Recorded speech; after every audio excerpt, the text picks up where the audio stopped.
E aí, já pensou em ganhar muito dinheiro com um canal de corte igual esse daqui que você tá assistindo? No primeiro link da descrição temos um aulão para você que quer começar um canal de cortes e faturar muito aqui na internet. Também teremos planilhas que irão te ajudar na hora de organizar a produção do seu canal. Tá esperando o quê?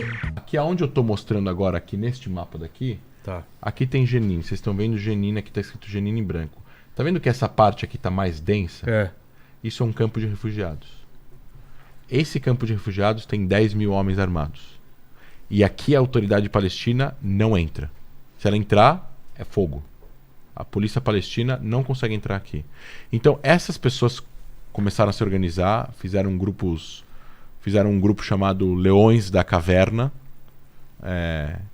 e começaram a fazer atentados a tiros.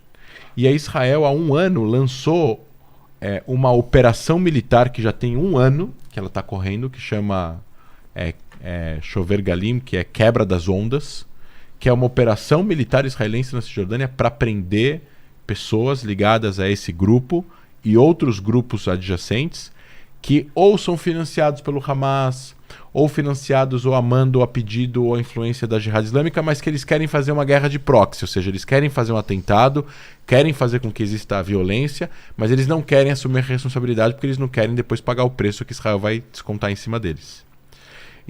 Então o Irã acaba financiando por tabela tudo isso que está acontecendo. Eu quero chegar no que aconteceu recentemente, porque o que acontece é o seguinte: todo mês de Ramadã, todo mês que chega a Páscoa judaica, e o mês no Ramadã e chega a Páscoa cristã também, o lugar mais tenso do planeta é a Esplanada das Mesquitas ou o Monte do Templo, que é esta região daqui. Deixa eu me achar aqui, Jerusalém, aqui. Então essa é a Cidade Velha. Isso aqui é a Cidade Velha, tudo isso aqui que está em volta aqui é a Cidade Velha. Dá para ver meio que uma construção diferente, onde tem essas árvores daqui. Isso é a Cidade Velha, tem 1 km². Aqui tem 4 bairros: o cristão, o armênio, o muçulmano e o judaico. Aqui vocês estão vendo essa esplanada daqui. É um lugar aberto, maior. Tá vendo que tem um lugar relativamente grande. Esse é o Monte do Templo, ou Haram el-Sharif, ou em árabe, ou Esplanada das Mesquitas. Nessa região daqui, há 2000 anos atrás, tinha um templo judaico que foi destruído pelos romanos, e aí veio a diáspora judaica e aquilo foi conquistado e destruído. O de Salomão. E foi destruído e conquistado por 17 povos, até os árabes chegarem aqui e construírem a mesquita há 700 anos depois de Cristo. Essa mesquita daqui, que tem essa cúpula preta aqui, é a mesquita de Al-Aqsa. É a terceira mesquita mais importante do mundo islâmico. Diminui um pouco aqui o brilho aqui. Pronto. E aqui é o Domo da Rocha, Certo. que é aquela cúpula dourada que todo mundo conhece, que é aquela mesquita que todo mundo fala que é mesquita de ouro. Na verdade é um templo, não uma mesquita, e ele está protegendo, essa edificação está protegendo uma pedra preta grande, bem grande, que é de lá que acredita-se que Abraão fez o sacrifício ao seu filho Jacó. E o Muro das Lamentações. Então, quando o templo existia um muro em volta do templo. O templo ficava aqui, e em volta do muro existia um muro, em volta do templo existia um muro, um quadrado, e em volta desse quadrado existia outro quadrado. O Muro das Lamentações é este muro daqui. Ou seja, é o único muro adjacente que circundava aqui toda essa região que não caiu desde então. É o mesmo muro há 2000 anos. Entendi. E é o lugar mais próximo, se você for aqui, tá vendo que aqui tem uma esplanada? As pessoas rezam daqui para cá. Então, você está vendo a proximidade. E isso aqui, essa esplanada, ela tá acima. Ela tá uns 30, 40 metros acima da esplanada do Muro das Lamentações. Então, quem tá aqui, se jogar uma pedra aqui tem 3, 4 metros de altura, mas aqui tem 15. Exato. Então, cai na esplanada e tem pessoas rezando aqui. Essa distância é muito pequena. O que acontece? Depois que Israel conquista toda Jerusalém em 67, eles entram num acordo com uma autoridade religiosa jordaniana chamada de Waqf jordaniano, que é a autoridade religiosa jordaniana. Como Israel sabia, as autoridades israelenses sabiam da relevância e da importância e do significado desta região para o mundo islâmico, eles viraram para o mundo islâmico e falaram: nós não queremos mandar na esplanada, vocês gerenciam, vocês administram, nós não vamos fazer nada a não ser cuidar da segurança. E tudo isso, essas regras que foram criadas entre autoridades de Israel, que tem o monopólio de uso da força, porque é território soberano de Israel, principalmente depois de 81, que Israel anexa Jerusalém Oriental por lei. Então, esse território faz parte do território soberano de Israel pela lei de Israel. A Cisjordânia não faz. Só que toda a parte administrativa, quem entra, quem sai, horário da reza, água, tudo as autoridades religiosas islâmicas. Israel não tem nenhuma palavra em relação a isso. Como Israel conquistou da Jordânia, naquela época ninguém se falava em Estado palestino, foi com a Jordânia que foi feito esse acordo. Então, no momento que esse acordo é firmado, isso fica conhecido como status quo. Qual é o status quo? Que existem 8 entradas para muçulmanos entrarem na esplanada. Essa esplanada tem que ser usada para rezas islâmicas de acordo com a vontade e a necessidade deles. E se outras pessoas que não são muçulmanas quiserem visitar, elas podem visitar através de uma entrada específica, precisam passar por controle de raio-x. Dá um zoom aí na entrada, não dá? Não dá. Mostrar? Não dá, não pega? Não dá. É muito pequeno a entrada. Não, do muro, aquela do muro, da lateral do muro.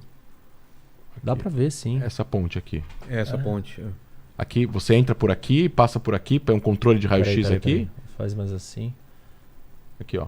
Você entra por aqui, vem por aqui, na lateral, passa por um controle da polícia aqui, israelense, sobe Isso é uma aqui. passarela. Isso é uma passarela de madeira. Isso. Por que de madeira? Por quê? Porque é como se não tivesse terminado a construção. Porque se você fizer de alvenaria, é como se fosse uma coisa fixa. E isso muda o status quo. E para não mudar o status quo, precisa ser de madeira. Nossa. Aqui, ó. Aqui tá o muro. Esse é o muro.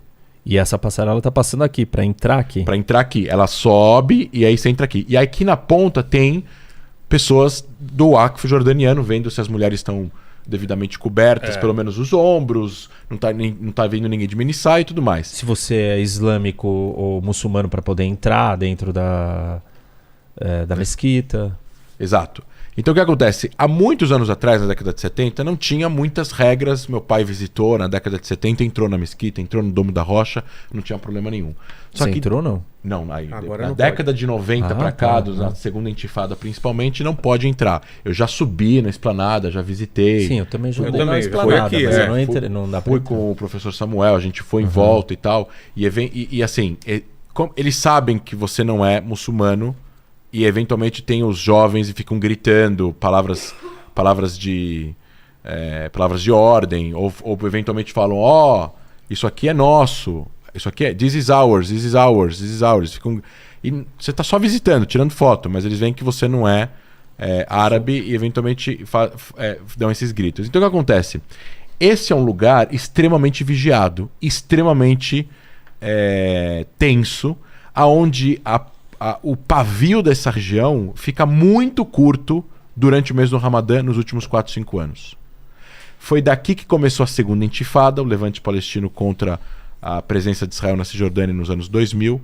E a partir de 2000, uma série de grupos palestinos começam a usar a esplanada ou o nome Al-Aqsa para poder transformar o conflito, que ora é político-territorial, num conflito religioso. Para eles, não para Israel. Por que acontece? Existe uma diferença muito grande no sentido de que, apesar de Israel considerar esse lugar sagrado para o judaísmo, para os judeus, primeiro existe uma ordem rabínica de que os judeus, apesar de essa região ser o berço do templo, o templo não existe mais, não pode visitar a esplanada. Então uma corte rabínica decidiu que judeus não podem entrar na esplanada. Esse seria o melhor dos mundos, porque os judeus não podem entrar lá, então não vai dar problema. Mas tem uma outra interpretação de alguns grupos judaicos que falam que tem que visitar. Eles podem visitar, mas eles são proibidos de rezar. Eles tentam, a polícia não deixa. Se um israelense entra aqui e tenta tirar uma bandeira da mala, a bandeira de Israel, ele é retirado na hora do recinto e a bandeira vai ser apreendida pela polícia de Israel. Às vezes aqui você vê ortodoxos andando, né, e protegidos pela polícia. Protegidos pela polícia. Então o que acontece? Tem uma discussão dentro de Israel, fala assim, tá no nosso território. Tem que ter eles falam assim, todos têm que ter poder de direito, todos têm que ter direito de entrar nessa região e visitar, pelo menos. Não só muçulmanos, mas judeus e cristãos também. Ponto. O status quo está feito de uma forma aonde o direito e a premissa das vontades islâmicas vão estar à frente do resto. Mesmo Mas, só um parênteses. Muçulmanos podem visitar Sim. o muro e o Santo Sepulcro. Os muçulmanos podem entrar em qualquer momento, o Muro das Lamentações está aberto, 24 horas, o Santo Sepulcro ele tem um horário de abertura e fechamento, mas enfim. Mas como esse lugar é muito tenso, foi decidido há muitos anos atrás que tem horários de visita. E é bem curto. E é 7h30 da manhã às 11 da manhã e 1h30 da tarde às 2h30 da tarde de domingo a quinta. Acabou. Não pode. Mesmo se você for israelense, você não pode entrar aqui. Só muçulmano. E tem outra também. Você precisa passar por controle de raio-x e controle da polícia. Se você é muçulmano, você pode entrar por outros 7 portões que não tem controle nenhum de raio-x e da polícia. Não tem raio-x.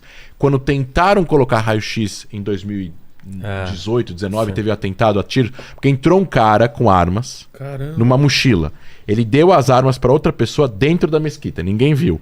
Essa pessoa saiu com as armas, ele foi até um dos portões, onde tem 2 policiais de fronteira israelenses que ficam olhando para fora, não para dentro, porque eles querem ver quem tá entrando. Sei. E eles atiraram eles em queima-roupa e mataram os 2. A propósito, os 2 eram árabes também, eram drusos. Então o que Israel fez? Israel evacuou e falou, a partir de agora tem detector de metal nessas outras entradas. Teve protesto, quebra-quebra, a população árabe de Jerusalém Oriental protestou, botaram fogo em ônibus, virou um caos e o governo israelense acabou cedendo e tirou os detectores de metal através de um acordo com a Jordânia. Então o que acontece? Nos últimos anos, o que acontece? Grupos de jovens palestinos, eu quero só dar um pouco de perspectiva para vocês. Durante o mês de Ramadã tem reza todos os dias. E tem rezas de madrugada e tal. Nas sextas-feiras as rezas são super importantes. Aqui nessa região cabem 250 mil pessoas rezando aqui. É muito grande. Umas 300, 500 palestinos acabam roubando a cena desses 250 mil. Eles entram para esses portões com fogos de artifício, pedras, paus, eventualmente coquetéis Molotov. Eles se agrupam e em um dado momento eles começam a tirar fogos de artifício ou pedras ou coquetel Molotov contra ou o Muro das Lamentações ou eles jogam nas entradas onde a polícia está para causar distúrbios. Esses distúrbios, que acaba acontecendo? Como o monopólio do uso da força e segurança é responsabilidade de Israel, a polícia de Israel acaba entrando na esplanada para conter. E normalmente é força de choque. Sim. Bombas de efeito moral, gás lacrimogênio. E aí, o que acontece? Tem um monte de gente com o celular na mão. Ligados a páginas no Instagram, no Facebook, em outras mídias sociais, que tem milhões de seguidores. Não vou citar aqui uma das páginas para não fazer propaganda. Eles filmam ao vivo a imagem da polícia israelense entrando para prender pessoas. E a imagem que eles colocam é: palestinos são presos durante a reza do Ramadã.